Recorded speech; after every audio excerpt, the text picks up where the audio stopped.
Olá pessoal, sejam bem-vindos a mais uma nova aula aqui com a nossa aplicação em React Native, que estaremos trabalhando sobre ela.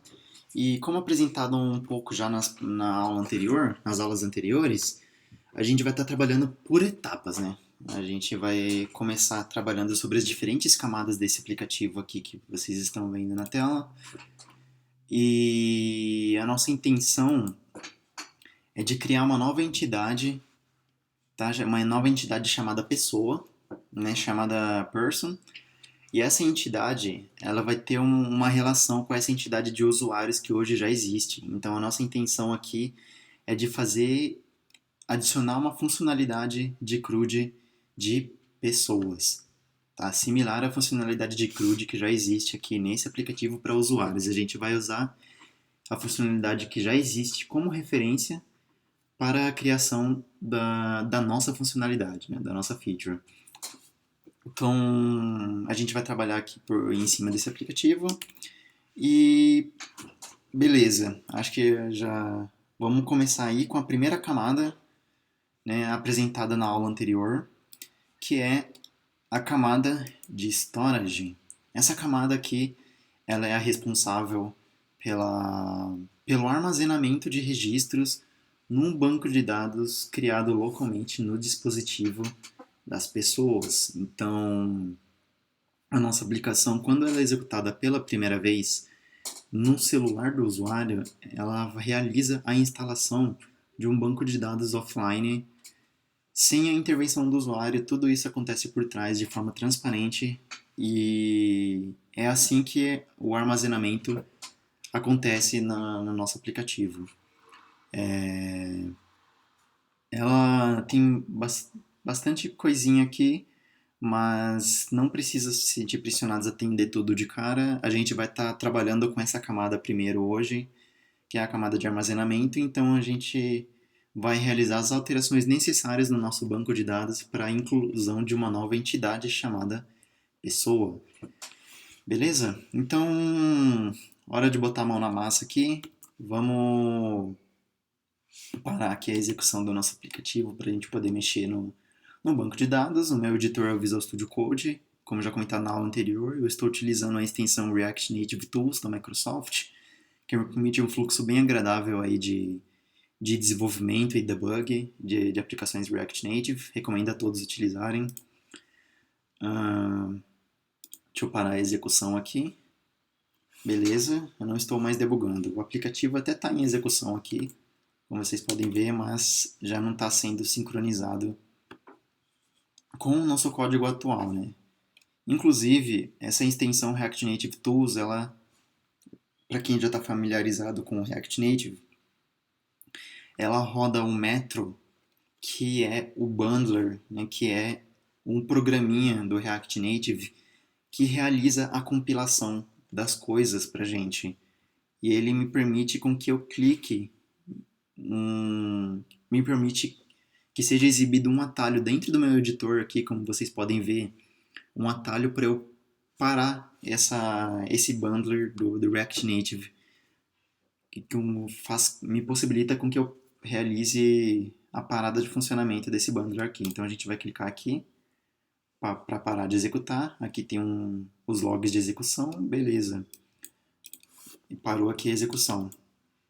Aqui ele até está rodando, mas ele já não tem mais nenhuma conexão com o nosso código aqui sendo editado, tá, gente? Então a gente pode até comprovar aqui. Vamos fechar esse aplicativo aqui, deixar esse celular como se nada tivesse acontecido, como se nenhum aplicativo tivesse passado por aqui. Beleza? Vamos fechar ele aqui. Vamos dar tchau para ele aqui. E beleza. Vamos deixar esse celular aqui de molho enquanto a gente vai trabalhar aqui. Vamos trabalhar aqui nesse readme aqui. Eu vou estar colocando esse projeto aqui no GitHub. Na verdade, ele já está no GitHub. Eu estarei enviando o link aí onde quer que você esteja, por mensagem, enfim. Vou fazer a divulgação desse link. Mas aqui tem um pouco do que é necessário para fazer a configuração desse projeto na sua máquina, tá? Mas a gente já não vai passar por isso, eu vou considerar que você seguiu essas instruções aqui e que você conseguiu pelo menos passar desse guia oficial aqui do React Native. Obter esse código aqui, ter um celular que funcione, que já funcione de forma independente e depois, por último, rodar o seu aplicativo, rodar a sua cópia do aplicativo aqui que a gente vai estar trabalhando, beleza? Então vamos começar aí na primeira camada. Vou fechar aqui o README para a gente começar a trabalhar.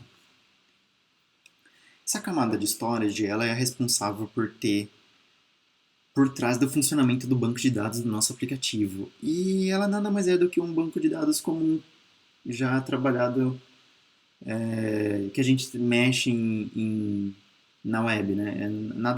O funcionamento é normal, segue as mesmas lógicas de modelagem de banco de dados tradicionais e não é nada muito diferente dos SQL da vida que a gente costuma ver por aí quando se trabalha numa solução de back-end, tá?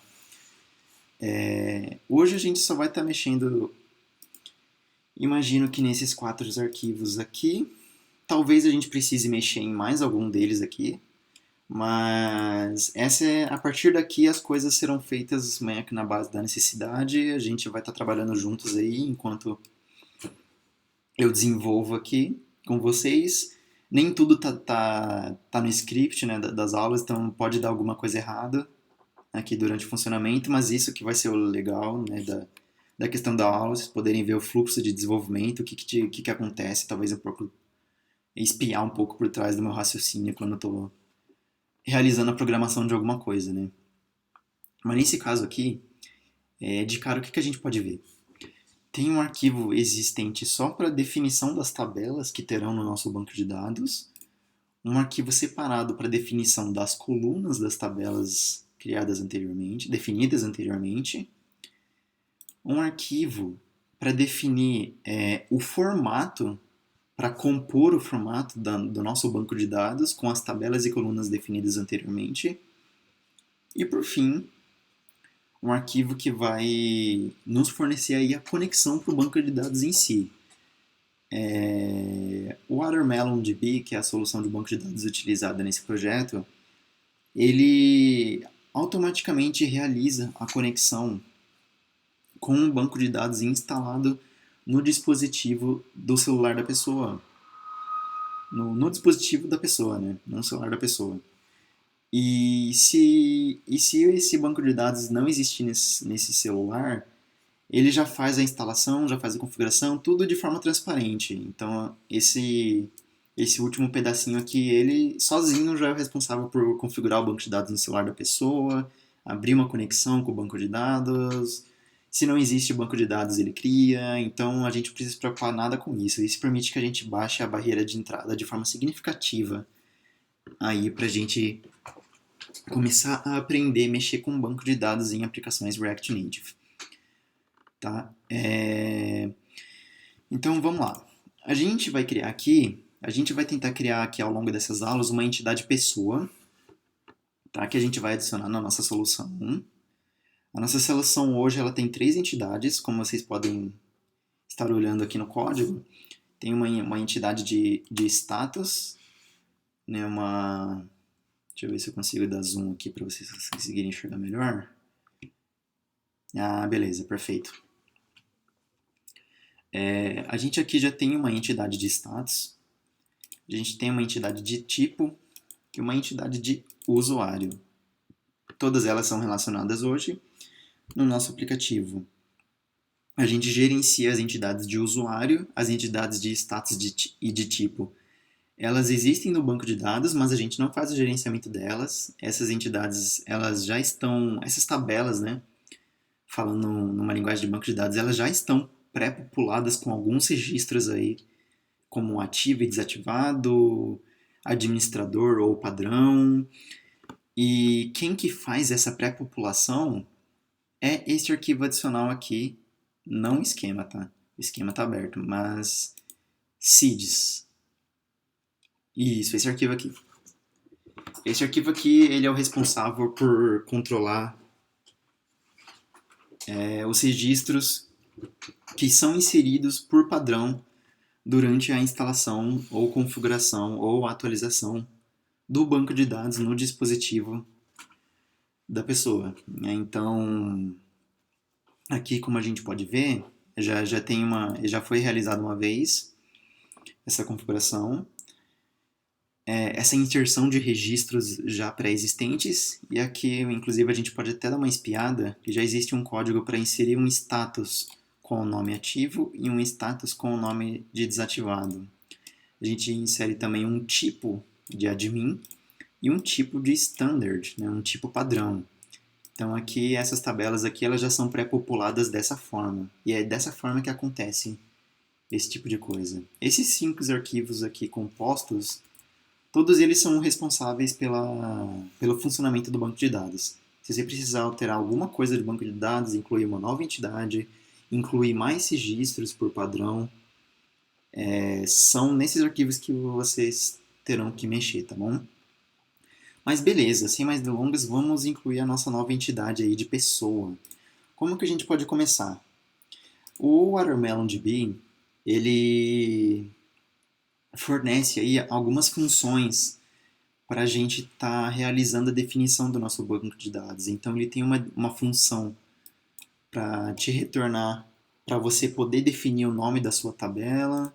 Ele já tem uma função para você definir o nome da sua coluna. E assim como tem outras funções para definir o formato do seu banco de dados, né, e o formato de cada tabela em si. Então a gente vai estar praticamente trabalhando com funções fornecidas pela biblioteca, né, WatermelonDB. A documentação dela está aqui no README do projeto, vocês têm acesso a ela sempre que possível. Até hoje não encontrei muitas dificuldades de lidar com a documentação, então eu imagino que esteja bem explicadinha. Então beleza, vamos começar aí definindo a tabela de pessoa, né? Então a gente vai aqui, antes, né, eu vou criar uma branch separada aqui, só pra gente fazer essa feature aí que a gente está trabalhando, tá? Então eu vou criar uma nova branch aqui pela linha de comando mesmo, que eu sou familiar. Então vamos colocar aqui um fit, porque é uma feature.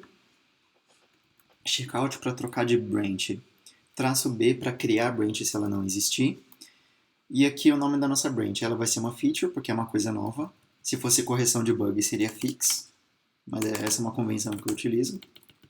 E outras pessoas utilizam também na indústria.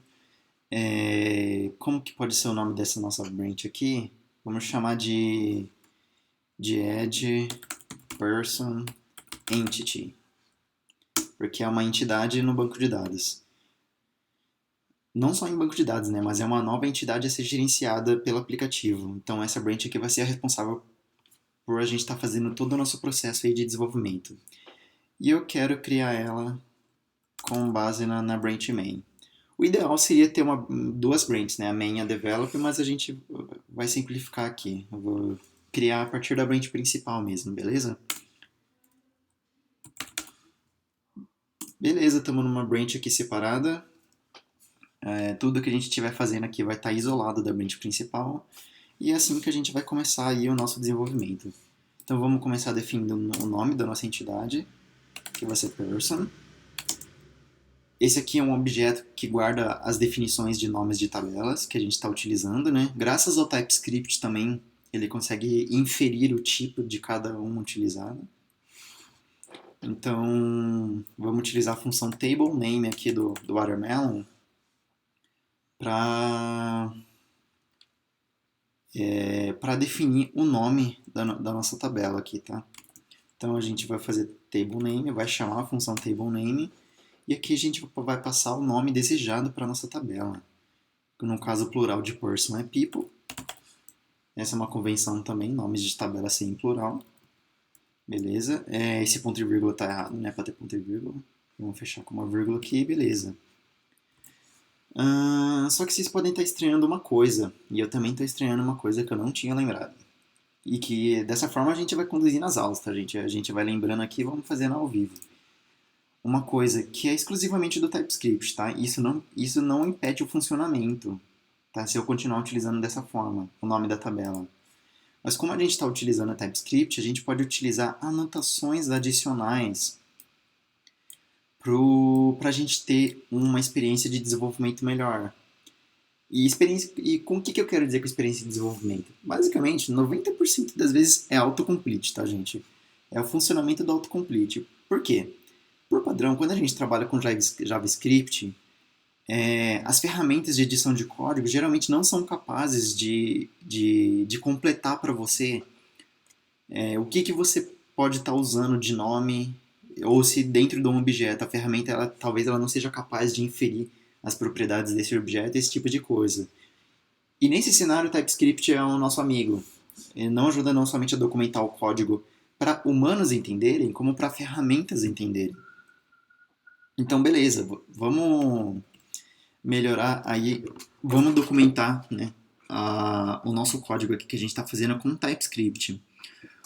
Como a gente pode ver aqui, essas funções de definição de nomes para essas outras tabelas aqui, elas estão importando tipos, né? Elas estão importando formatos de objeto, estão importando tipos, né, diferentes tipos aqui, 3, de um arquivo que está guardando esses tipos. Esses tipos nada mais são do que formatos de objeto. A gente documenta o formato de um objeto JavaScript. Então, olhando por aqui, a gente consegue perceber aqui que a gente precisa criar um tipo para definir o que é uma pessoa. Tanto para quem vai mexer com, com o nosso código, quanto para nossos editores, como nesse caso o Visual Studio Code, poder entender o que é um objeto de pessoa. Qual que é o formato desse objeto? E o que a gente pode fazer? Vamos dar uma espiada aqui. O que será? Será que eu devo criar aqui na entidade de pessoa? Eu acho que está tudo bem se a gente criar essa nova entidade de pessoa dentro da pasta de usuário. A gente podia também estar criando uma pasta separada aqui chamada person, mas eu não sei se vai complicar o nosso desenvolvimento a partir daqui. Vamos ver. Senão, se a gente seguir dessa forma, se a gente tiver que separar, a gente vai ter que separar em todos os outros arquivos também, tá?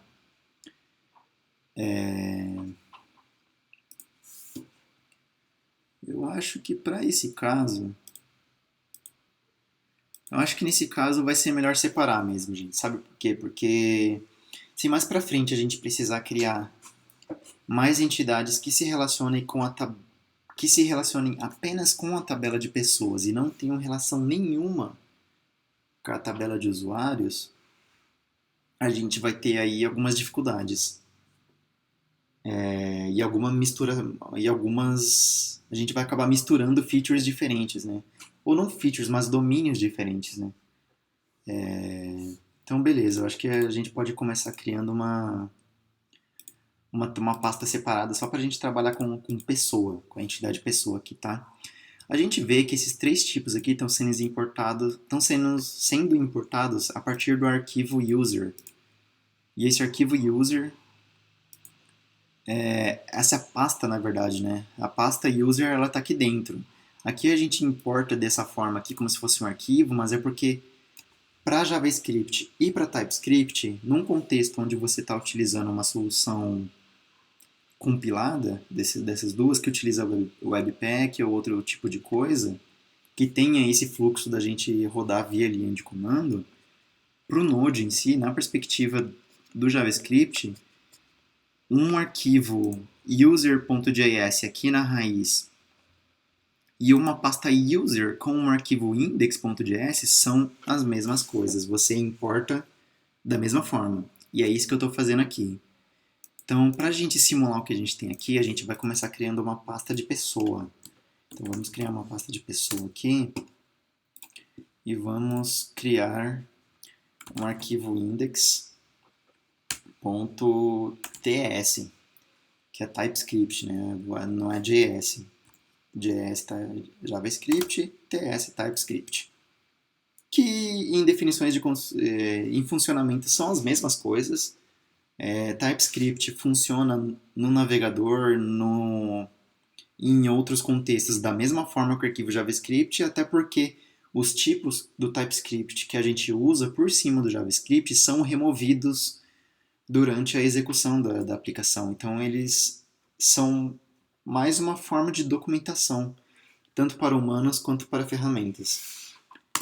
Então, a gente vai criar aqui o nosso arquivo. Por enquanto, não vai importar nada, mas a gente até pode adiantar aqui, por mais que ele reclame, só para a gente já ir adiantando as coisas, sabe, pessoal? Então, a gente vai aqui importar uma entidade. A gente vai supor que ali já exista um tipo person, que a gente vai documentar from